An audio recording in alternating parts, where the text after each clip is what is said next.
গ্রীষ্ম বর্ষা বিনীতি ভরসা। হ্যাঁ, বিনীত শপিং সিটি। নমস্কার, আপনারা দেখছেন হুগলি আপডেট। আপনাদের সঙ্গে আমি উষা। আসছি খবরে। হুগলির রিষড়া থেকে পাক নাগরিকের গ্রেপ্তার, চাঞ্চল্য গোটা এলাকায়। পাকিস্তানি নাগরিক রানা রৌফ ওরফে ওয়াহাব আলমকে ঘিরে তদন্তে এবার হুগলি রিষড়া থেকে আরো এক ব্যক্তিকে গ্রেপ্তার করল রাজ্য পুলিশের স্পেশাল টাস্ক ফোর্স STF। ধৃতের নাম জাফর শ্যাম ওরফে সানি বলে জানা গিয়েছে। STF সূত্রের খবর, জাফর শ্যাম মূলত কলকাতার তপসিয়া এলাকার বাসিন্দা। পুলিশের ধরপাকড় শুরু হওয়ার পর তিনি রিষড়ায় এসে গা ঢাকা দিয়েছিলেন বলে অভিযোগ। সেখান থেকেই তাকে গ্রেপ্তার করা হয়।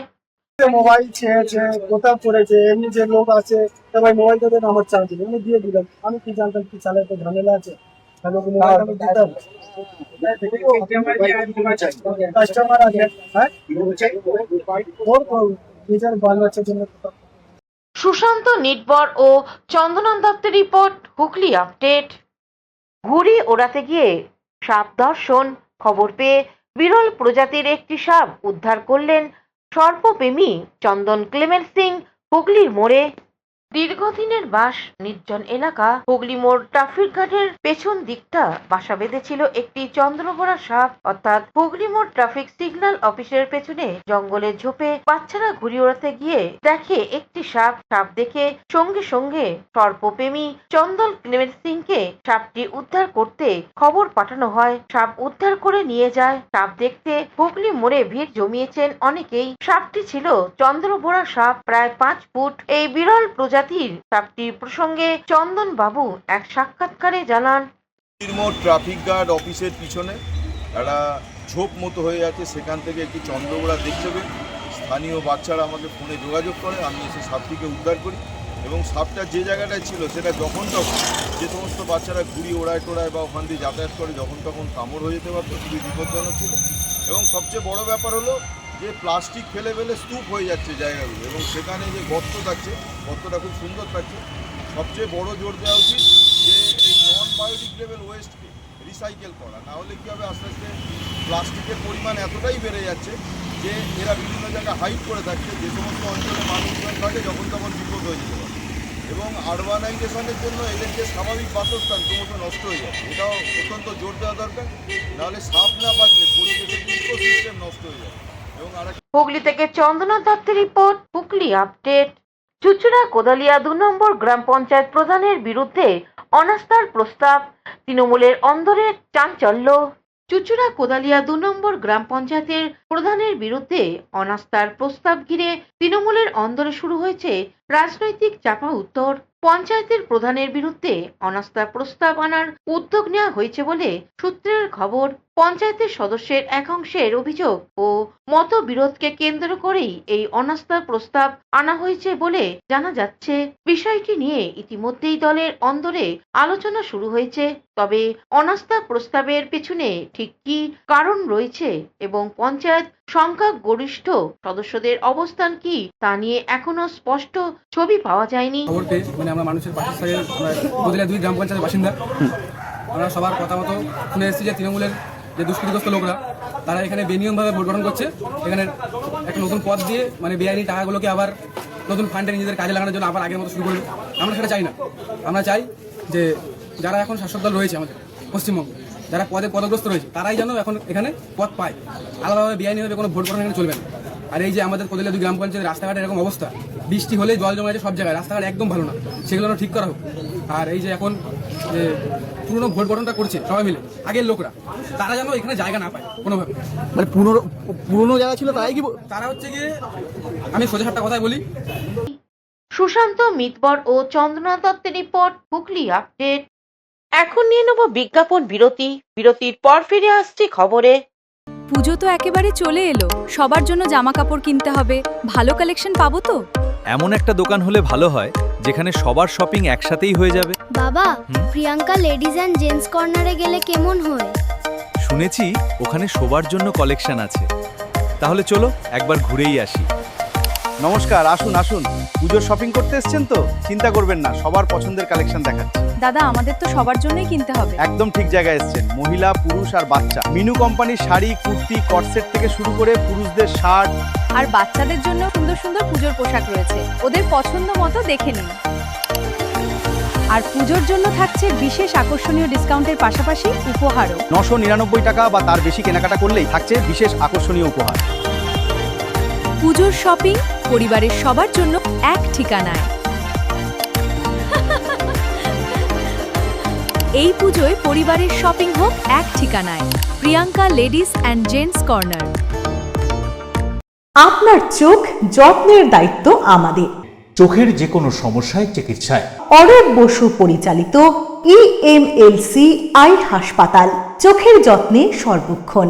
বড়বাজার, পুরনো লঞ্চঘাট, চুচুড়া, হুগলি। একই ছাদের তলায় অত্যাধুনিক কম্পিউটারাইজড চক্ষু পরীক্ষার পর চশমা ও লেন্স প্রদান, ছানি, রেটিনা অপারেশন, মাইক্রোসার্জারি। চক্ষু বিশেষজ্ঞ চিকিৎসক অরূপ বসুর তত্ত্বাবধানে EMLC-তে চোখের চিকিৎসা মানেই EMLC আই হাসপাতাল। মোবাইলে যোগাযোগ 9874879507। আরও একটি নম্বর 9903077221। এছাড়া 9875466020। ELMC is a holistic weekend destination for friends, family, and couples and offers magic to soothe your body, mind, and soul.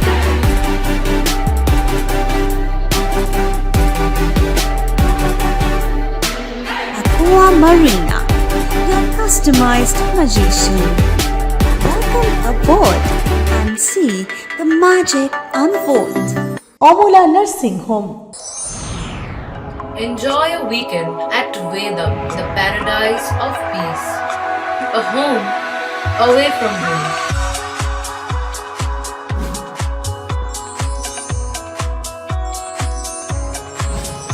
See yourself resonating with the nature. Vedam welcomes you to create your best memories. বিরতির পর ফিরে এলাম খবরে। হুগলির কন্যঘরে বিজ্ঞানী নন্দিনী ঘোষ নামাঙ্কিত কর্মশালায় বিজ্ঞান সচেতনতা শিক্ষা। ছাত্রছাত্রীদের বিজ্ঞান ও পরিবেশ চেতনা বাড়াতে বিজ্ঞানী নন্দিনী ঘোষ নামাঙ্কিত কর্মশালা কন্যঘর উচ্চ বিদ্যালয়ের অনুষ্ঠিত হলো বুধবার। যুক্তিমন কলা ও বিজ্ঞান কেন্দ্রের আয়োজনে পরিবেশ ও বিজ্ঞান বিষয়ে আলোচনায় অংশ নেয় পরিবেশ বিজ্ঞানী অধ্যাপক সুদীপ্ত ভট্টাচার্য, জয়ন্ত কুমার পাঁজা, জয়ন্ত অধিকারী, অনিরুদ্ধ আইচ সহ বিশিষ্ট জনেরা। এই অনুষ্ঠানে বিজ্ঞানী নন্দিনী ঘোষের পিতা সুদীপ ঘোষ উপস্থিত হয়েছিলেন। কন্যঘর হিন্দু গার্লস উচ্চ বিদ্যালয় এবং নবগ্রাম বিদ্যাপীঠে এ ধরনের আলোচনা করা গেছে বলে জানান যুক্তিমনের সম্পাদক। কন্যঘর কল্যাণ পরিষদের বিষয়ে আলোচনা করার ব্যবস্থা করা হবে। কলকাতা দমদম, আচ্ছা hill motor, very good. Industrial area, তাহলে ইন্ডাস্ট্রিয়াল এরিয়ায় আমরা শব্দ শুনবো 75 ডেসিবেল, সর্বোচ্চ শব্দ শুনবো 75 ডেসিবেল, সর্বনিম্ন শুনবো 65 ডেসিবেল। এরপরে হচ্ছে রেসিডেন্সিয়াল এরিয়া বা শ্যামল সিনহার রিপোর্ট, হুগলি আপডেট। পুরনো প্রথা মেনেই সূর্য সেন কলোনিতে মনসা বাড়িতে মা মনসা পুজো। পুরনো প্রথা ও ঐতিহ্য মেনেই মা মনসার পুজো অর্চনায় মাতলেন সূর্য সেন কলোনির মনসা বাড়ির সদস্যরা। স্বপ্নে পাওয়া বাবা মিন্টু চৌধুরীর হাত ধরে 1952 সালে শুরু হয়েছিল এই পুজো। সেই পুজো আজও নিষ্ঠা ও ভক্তির সঙ্গে পালন করে আসছেন সূর্য সেন কলোনির ব্লকের বাসিন্দা তথা চৌধুরী তথা মিন্টু চৌধুরীর ছেলে খোকন চৌধুরী। দীর্ঘদিনের প্রথা মেনে এই বাড়িতে আজও বলির আয়োজন করা হয়, তবে আয়োজকদের দাবি সম্পূর্ণরূপে মা মনসার উদ্দেশ্যেই এই বলি দেওয়ার হয়। এই রীতি চলে আসছে। পুজোর আয়োজক খোকন চৌধুরী এক সাক্ষাৎকারে জানান, আমাদের এখানে 52 ইংরেজি থেকে পুজো। তার আগে আমার বাবা আসামে স্বপ্নে পাওয়া, যখন বাবার 16 বছর বয়স তখন বাবা স্বপ্নে পায়। সেখানের পূজাটা আমরা হিসাব করিনি, কিন্তু আমাদের ইংরেজি 52 ইংরেজির থেকে আমাদের এই সূর্য সেন কলোনি এই মনসাবাড়ি থেকে পুজোটা 52 ইংরেজি থেকে। পূজা অর্চনা বাবা যেহেতু স্বপ্নে পেয়ে এসছে, আমার বাবা ঠাকুরদাদা সবাই করে এসছে, তারপর থেকে ওটাই ওই পারম্পরিকভাবে আমরা পরম্পরা সবাই মিলে ধরে রেখেছি। আমাদের এখানে আয়োজন থাকে হচ্ছে আমাদের বলি হয়, যেটা সত্যি কথা বলতে গেলে বলি হয়, মায়ের ভোগ হয়, তারপরে আমাদের পূজার যে সমস্ত যারা আসে পুজো দেখতে বা পুজো হিসেবে তাদেরকে সবাইকে প্রসাদ বিতরণ করা হয়, প্রচুর প্রসাদ। এখন এটা পুরনো আমল থেকে হয়ে এসছে, আমাদের কোনো নামে হয় না, মায়ের নামে বলিটা হয়, আমাদের কারো নামে হয় না, মায়ের নামে বলিটা দিয়ে আমাদের পূজাটা শুরু। কৌশিক ঘোষের রিপোর্ট, হুগলি আপডেট। এখনকার মতন খবর এই পর্যন্তই। প্রতিদিন দেখুন হুগলি আপডেট। নমস্কার।